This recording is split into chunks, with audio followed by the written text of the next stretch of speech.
आज मैं आप लोगों को इतिहास का वह हिस्सा बताने जा रहा हूँ जिसे लोग छिपाते हैं। बड़े बड़े सिविलाइजेशन का एडवांसमेंट अचीवमेंट के बारे में हमें पढ़ाया जाता है, लेकिन उसी सिविलाइजेशन में गुलामी जैसा एक डार्क साइड हमें नहीं पढ़ाया जाता है। स्वागत है दोस्तों हमारे चैनल में। आज हम लोग स्लेवरी का इतिहास जाने कि किस तरीके से स्लेवरी इतिहास में स्लेवरी गुजरा है, गुलामों का साथ कैसा व्यवहार किया जाता है, पूरा इतिहास आज उसका हम लोग निचोड़ जानेंगे। तो मैंने इस शुरुआत में जिस तरीके से कहा कि हमें तो बड़े बड़े सिविलाइजेशन का एडवांसमेंट के बारे में पढ़ाया जाता है कि उस दौर में कितना तरक्की था, कितना अच्छा दौर था, वो तो पढ़ाया जाता है, लेकिन उसी दौर पे गुलामों का साथ कैसा व्यवहार किया था वो कभी नहीं पढ़ाया जाता है। तो आज हम लोग जानेंगे, बड़ा बड़ा सभ्यता का पोल खोलेंगे और देखेंगे कि स्लेवरी भी उस दौर में कैसे हुआ करता था और उस दौर में स्लेव का जिंदगी कैसा गुजरता था, क्या उन लोग का हालात अच्छा था या बुरा था। तो ये भी एक बहुत इंपॉर्टेंट पॉइंट है जो आप लोगों को जानना जरूरी है। तो चलिए शुरू करते हैं।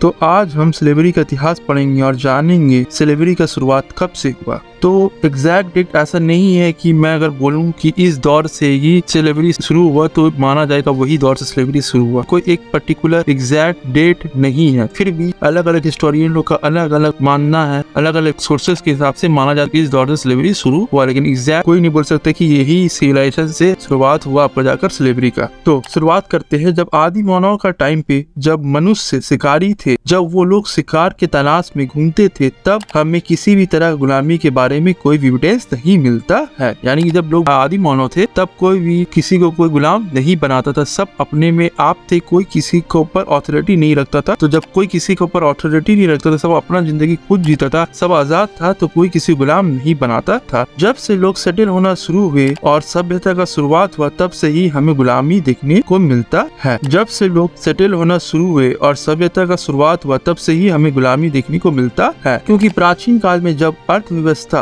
एग्रीकल्चर पर डिपेंड यानी कि खेती बाड़ी पर डिपेंड था और जब आबादी बढ़ने लगी तो ज्यादा अनाज का जरूरत पेश आने लगा। तो जो लोग सोसाइटी में कुछ दबदबा रखते थे, जिनके पास कई एकड़ जमीन हुआ करती थी, वो लोग ज्यादा अनाज उगाने के लिए ज्यादा लोगों को गुलाम बनाते थे, क्योंकि गुलाम से कुछ भी करवा लीजिए वो कुछ नहीं बोलेगा। ना ही गुलाम का कोई सिविक राइट्स होता था, ना उसका अपना जिंदगी होता था। जो उसका मास्टर बोलेगा उसको वही करना पड़ेगा। गुलामी का अर्थ होता है जब एक व्यक्ति अपना मर्जी से कहीं जा ना सके, ना ही अपना मर्जी से अपना जिंदगी का फैसला ले और जिसका कोई भी सिविक राइट्स ना हो, ऐसे लोगों को ही गुलाम कहा गया है। कुछ इतिहासकारों का मानना है सबसे पहले स्लेवरी यानी गुलामी का शुरुआत मेसोपोटामियन सिविलाइजेशन से हुआ, जैसे कि 1754 BCE में 1754 BCE में एक मेसोपोटामिया का राजा गुजरा, जिसका नाम था हम्मुराबी, जिसने एक कोड लिखाया था जिसे उस दौर का कॉन्स्टिट्यूशन कहा जाता था। मेसोपोटामिया का लोगों के लिए वो कानून था। तो वो उस कोड में से हमें पता चलता है, वो उस कोड पे जो राजा था उसने वो कोड में लिखाया था स्लेवरी के बारे में। उसी लेख में से हमें गुलामी के बारे में पता चलता है। मिस्र की सभ्यता का अर्थव्यवस्था भी गुलामों पर निर्भर था। एक गुलाम और उसका मालिक के बीच का रिश्ता कैसा हो, उसके लिए कानून मौजूद था।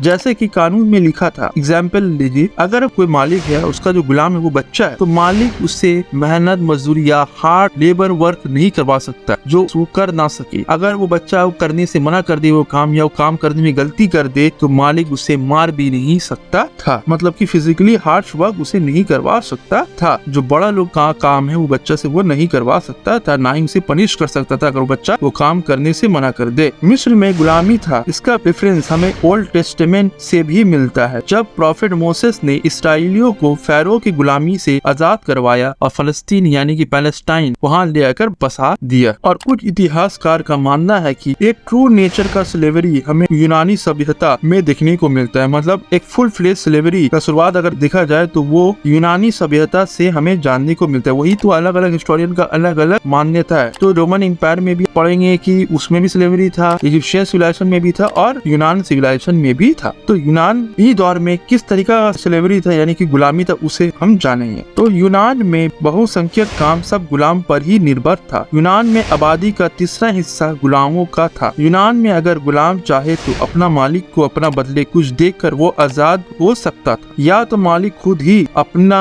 मर्जी से गुलाम को आजाद भी कभी कभी कर दिया करता था। लेकिन ये आजादी पूरी आजादी नहीं होती थी। गुलामों को फुल फ्लेज शहरी का दर्जा नहीं मिलता था, यानी कि वो आजाद हो जाते थे लेकिन उन्हें फुल फ्लेज एक यूनान का जो नॉर्मल सिविलियन है वो सिविलियन का दर्जा उन्हें कभी भी नहीं प्राप्त होता था। कभी कभी गुलाम आजाद होने के बाद भी उसे अपना मालिक का काम करना पड़ता था। कहीं कहीं कुछ एविडेंस ये भी देखने को मिलता है कि गुलामी नीतियों के खिलाफ लोग आवाज भी उठाया करते थे। जैसे कि 4th सेंचुरी का एक बिशप जिसका नाम है ग्रिगोरी निसा, वो लोगों को बताया करता था कि गॉड के नजर में ये गुलामी मानव निर्माण के लिए सही नहीं है। ग्रीस सभ्यता जब खत्म होने लगा और रोमन एम्पायर फैलने लगा तो स्लेवरी रोमन काल में भी फैला। रोमन एम्पायर के टाइम पे 30% यानी कि 30% आबादी सिर्फ गुलामों का था और गुलामों में ज्यादातर वो लोग थे जिन्हें युद्ध में बंदी बनाया गया था। और इस दौर में गुलामों का इस्तेमाल लेबर वर्क से ज्यादा गुलामों का इस्तेमाल खेल के लिए किया जाता था। मतलब ज्यादा गुलामों का इस्तेमाल खेलने के लिए इस्तेमाल किया था, लेबर वर्क के लिए भी इस्तेमाल किया था, लेकिन लेबर वर्क से ज्यादा खेलने के लिए। क्या उन लोगों को खेलने के लिए तो समझ लीजिए कि आप सोचिएगा अच्छा स्थिति से नहीं, बुरा स्थिति था। क्या खेल खेलता था वो हम जानेंगे। रोमन लोग एक एरिना बनाया हुए थे जिन्हें कोलोसियम कहा जाता है। आज भी आप जाइए तो कोलोसियम मिलेगा, आज उसका रिमेन्स मिलेगा, वो पूरा वो स्ट्रक्चर नहीं टूटा हुआ मिलेगा, उसका एविडेंस वो टूटा फूटा है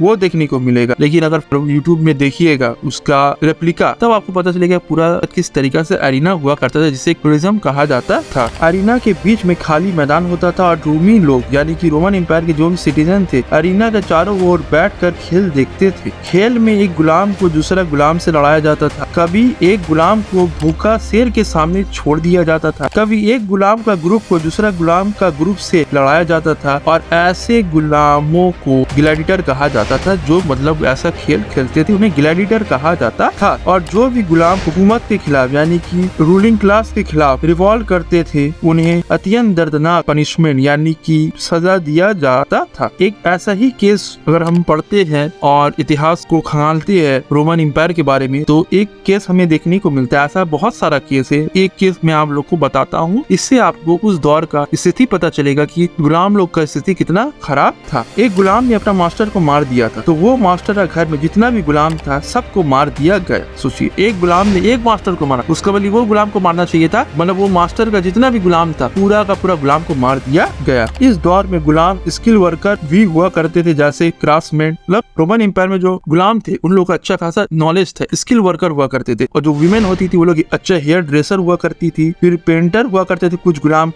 तो इतना पढ़े लिखे होते थे कि रोमन सिटीजन के बच्चों को भी पढ़ाया करते थे। ग्रीस के उलट रोमन एम्पायर के टाइम पे अगर कोई गुलाम को आजादी मिल जाता था तो उससे पूर्ण नागरिकता भी मिल जाता था। तो ग्रीस सिविलाइजेशन में क्या था कि अगर आप आजाद हो, कोई गुलाम आजाद हो भी जाता था, उसे कभी भी फुल फ्लेज सिटीजन का अधिकार नहीं मिलता। लेकिन रोमन एम्पायर में ऐसा नहीं था। रोमन एम्पायर में अगर कोई गुलाम आजाद हो जाता था उसे पूरा जो रोमन एम्पायर में जिस तरीके से नॉर्मल नागरिक का अधिकार था वो ही अधिकार एक आजाद गुलाम का भी था, एक स्वतंत्र गुलाम का भी वही राइट्स था। जब रोमन एम्पायर का खात्मा हुआ तो यूरोप छोटे छोटे टुकड़ों में बढ़ गया और अब यूरोप मेडिवल दौर में कदम रख दिया था, जिसे डार्क एज कहा जाता है। रोमन एम्पायर का पतन के बाद गुलामों का क्या हुआ इसके बारे में हमारे पास जानकारी की कमी है। माना यह जाता है कि यही गुलाम बाद में सर्फ कहलाए और कहीं पर ये गुलामों को बहुत अच्छा अधिकार भी मिला और कुछ गुलाम अपना इसी पोजीशन का फायदा उठाते हुए गुलामों के भलाई के लिए बहुत अच्छा काम किए। ऐसा ही एक स्टोरी है एक इंग्लिश गुलाम की, मतलब एक लड़की थी गुलाम थी जिसका नाम था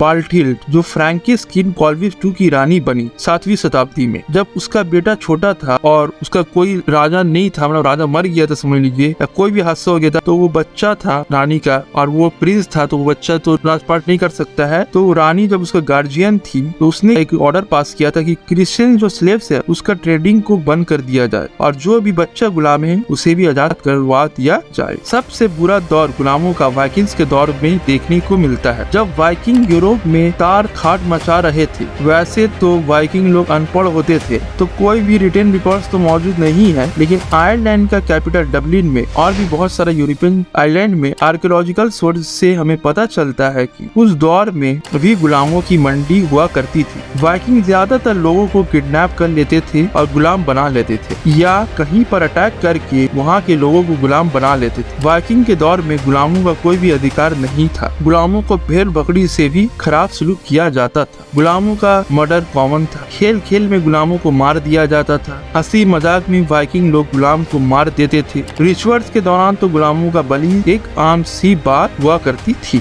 ज्यादातर गुलामों का सर काट दिया जाता था, मतलब बिहेड कर दिया था, और औरतों का सामूहिक बलात्कार और एक औरत का कई बार रेप किया जाता था ताकि वो प्रेग्नेंट हो जाए। और प्रेग्नेंट गुलाम का मार्केट में अच्छा दाम मिलता था क्योंकि एक गुलाम के बदले 2 गुलाम मिल जाता था मास्टर को जो उसे खरीदता था। तो दोस्तों आज हमने पढ़ा कि एशियन दौर में गुलामी कैसा हुआ करता था, फिर बाद में किस तरीके से इतिहास हमने जाना, बेसिक हमने इतिहास जाना। मेडिवल दौर में गुलामी के बारे में तो ज्यादा हमें नहीं मिलता है, कुछ कुछ जगह पे गुलामी मिलता है। ज्यादातर ये गुलामी मेडिवल दौर में सर्वडम कहलाता है। तो कभी मैं सर्वडम क्या था उसको पर भी एक टॉपिक लेकर आऊंगा। फिलहाल अभी आप लोगों को बेसिक नॉलेज हो चुका है गुलामी का इतिहास का, लेकिन अभी मैंने पूरा गुलामी का इतिहास नहीं बताया। अभी एक गुलामी जो ट्रांस अटलांटिक स्लेव ट्रेड, ये भी एक बहुत बड़ा गुलामी का रूप है जो आपको नेक्स्ट क्लास में बताऊंगा। और ऐसा गुलामी ऐसे नहीं कि बस जो मैं बताया कि बस इतना ही गुलामी था, कि ऐसे नहीं था। इन ब्रिटिश लोग ने जो इंडिया में गुलामी किया, साउथ ईस्ट एशिया में किया, ये भी एक गुलामी का अलग इतिहास है जो मैं कभी फिर आप लोग को बताऊंगा। तो दोस्तों जुड़े रहने के लिए शुक्रिया और हमारे चैनल से जुड़े रहिए और लाइक कमेंट शेयर सब्सक्राइब करते रहिए। Thanks for watching friends.